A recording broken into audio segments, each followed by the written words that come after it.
le Sénégal. Jana to gara basana manga jangale gita do bouger do faywa Nga élève te toll ci examen li nga soxla am na fita mu gën la sur école. Mis grand 2 la forme pacifique, mais en réalité ça doit être grand 1 la forme pacifique. Grand 2, on va dire la décolonisation violente, la forme violente. Alors, ici on va prendre 2 exemples également. Petit 1, dans les colonies portugaises, c'est là où vraiment on a eu des guerres extrêmement violentes. Pourquoi? Parce que dans les années 1960, le Portugal est une dictature. Donc c'est un régime despotique. Régime despotique qui va, cette dictature va s'exercer également dans les colonies. Pourquoi? Parce que le Portugal est un pays sans ressources.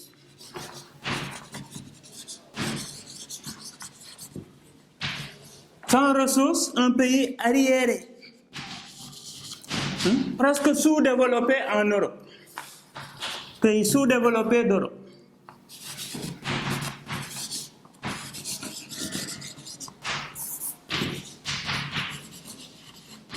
Alors, donc, la Côte d'Ivoire ne peut compter que sur son empire colonial.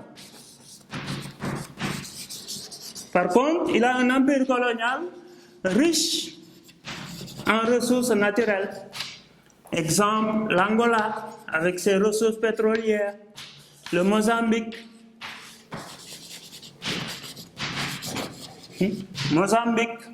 Guinée-Bissau, Cap-Vert.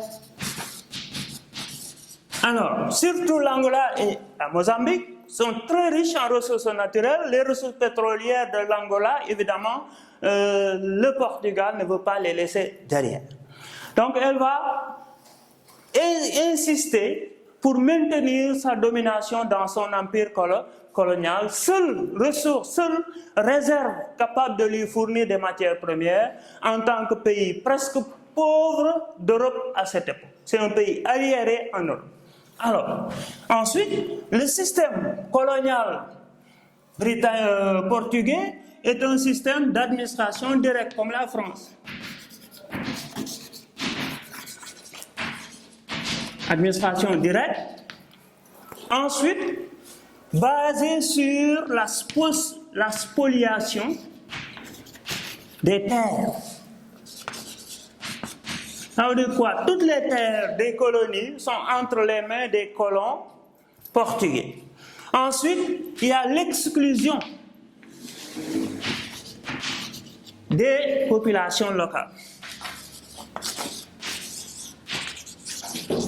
Ils sont expropriés de leurs terres, ils sont exclus. C'est un sentiment de supériorité qui s'exerce tout simplement sur ces populations de la part des autorités portugaises.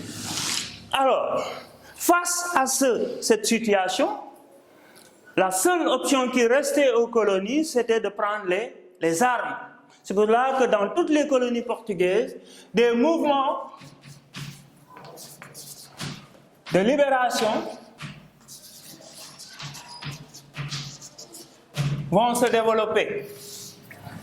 Vous avez le cas de l'Angola avec le FPLA, Front populaire de libération de l'Angola. Vous avez le Mozambique avec Frelimo, Front de libération du Mozambique. Vous avez le parti PAIGC en Guinée-Bissau.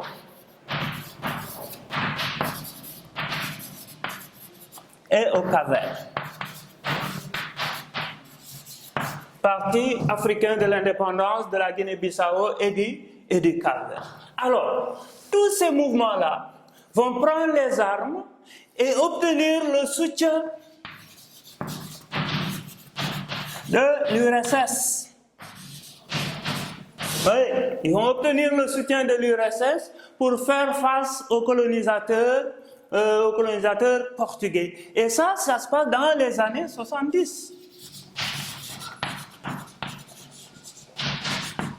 Oui, les colonies portugaises ont été les dernières à accéder à l'indépendance parce que pour le Portugal, il était hors de question tout simplement d'accorder l'indépendance à ces colonies qui étaient sa seule source d'approvisionnement en ressources naturelles, puisqu'étant un pays sans ressources, un pays pauvre, arriéré d'Europe, c'était le pays presque le plus arriéré en Europe, donc il n'était pas question d'accorder l'indépendance.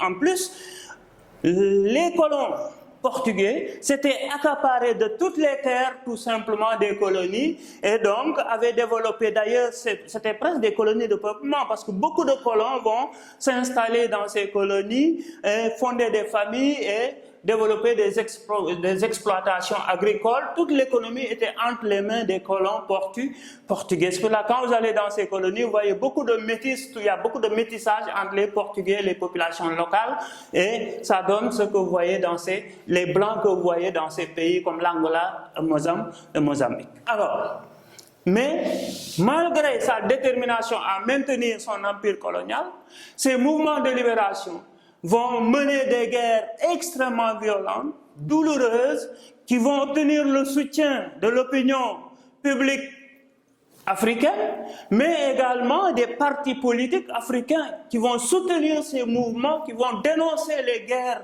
dans les colonies portugaises, et finalement, le Portugal sera battu à la suite de ces guerres et obligé d'accorder l'indépendance dans les années 70, 75, tout simplement. Donc c'est le dernier pays à avoir achevé la décolonisation sur le sol africain.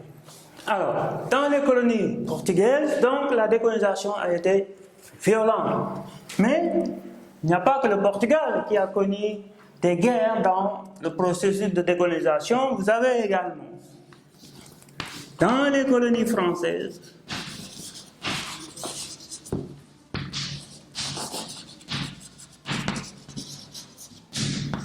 la décolonisation a été parfois violente.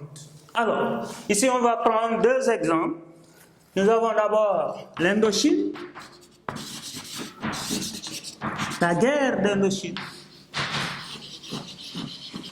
très violente.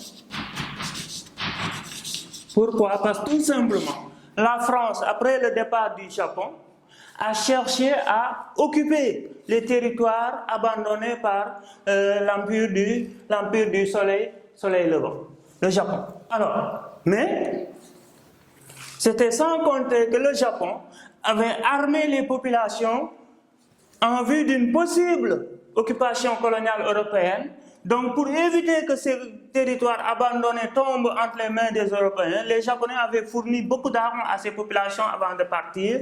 Résultat, la guerre a été extrêmement violente en Indochine, puisqu'on ne se battait pas seulement contre les soldats, mais on se battait contre des paysans, contre des villageois qui étaient armés. On pouvait rencontrer une femme, elle est déjà armée. Tout le monde était presque armé, et ça, les Français n'ont pas eu le choix que d'abandonner tout simplement l'Indochine à la bataille de Dien Bien Phu.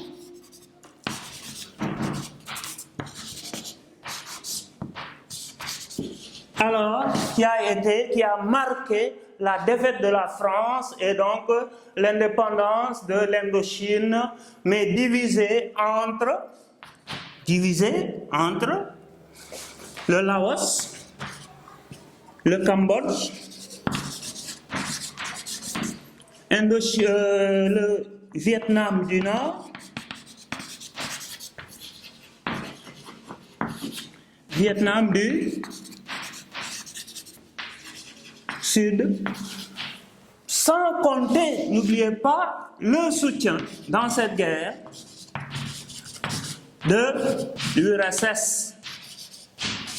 Parce qu'à chaque fois que des communistes se battaient quelque part, l'URSS était à côté pour soutenir ces communistes-là. Donc les communistes ont été soutenus dans cette guerre-là par l'URSS et c'était un soutien non seulement financier, moral, mais aussi matériel. Donc face à cela, les troupes françaises vont perdre la bataille de Dien Bien Phu et la France sera obligée de négocier ce qu'elle avait refusé au début. Elle avait refusé toute négociation, toute concession, mais elle va finir par accepter tout simplement de négocier un traité de paix reconnaissant la défaite de la France tout simplement lors de la bataille de Dien Bien Phu et le départ des troupes françaises qui marque l'indépendance de l'Indochine, mais dans la division, parce qu'il y avait les communistes d'un côté et les capitalistes de l'autre. Donc le pays est divisé en 4 parties, le Laos, le Cambodge, le Vietnam du Nord et le Vietnam du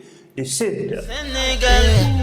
Jaratu garba sonu manga jangale gita do bouger do faywer. Nga elef te tolu ci examen li nga soxla am na fita